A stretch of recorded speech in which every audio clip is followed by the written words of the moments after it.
Rob Schofield with North Carolina Policy Watch here to discuss the budget bill. House Republicans, Rob, say they're going to place up to $1 billion back in the private sector and working people's wallets. How does that sit with you?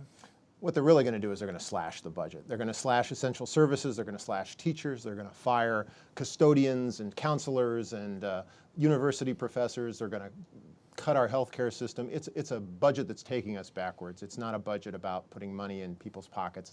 It's a budget about cutting essential services and gutting where North Carolina has been and where it needs to go. Well, you have to say that there's a lot more middle class and poor folks out there than rich folks in North Carolina. The majority voted them into power. They said they were going to cut the budget.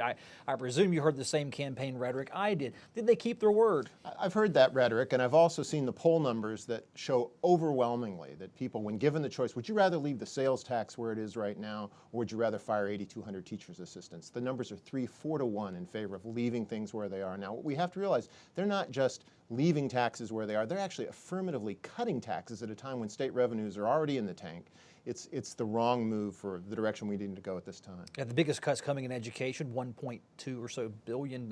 So far. So far. Well, reflective of a government that grew too fast during the good times? Or is there something else?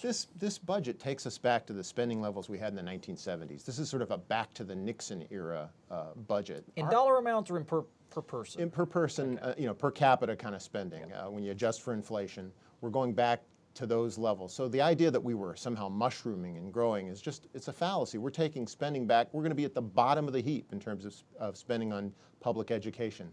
I can't imagine that that's the direction we want to go to move North Carolina ahead. In fact, the reason we're better off than some of our southeastern neighbors is because we actually made some of those investments in education and infrastructure, the structures and systems that people have come to see as making North Carolina a good place to live. To get rid of those, to slash at them, is going to take us backwards. What's the balance, Rob? The Democrats lost power because of a bad economy. The government was struggling to make ends meet. The Republicans come in. They say, we'll slash it. We'll cut taxes. They've come in and basically applied leeches to a patient with anemia. That's what they're doing right now. They're making things worse. So what's the answer? The answer is that we need comprehensive tax reform. We need to have a revenue system that would actually reflect the growth in our economy that's actually started to occur now. We need to reform that system. We need to double down on our investments in education, move the state forward, not take steps backwards. What do you mean by reforming the tax system? Everybody knows on both sides of the political spectrum that we need to broaden the base. We need to tax more things and tax them at lower rates. We need to tax more services with our sales tax than we're doing right now. What's hard about that?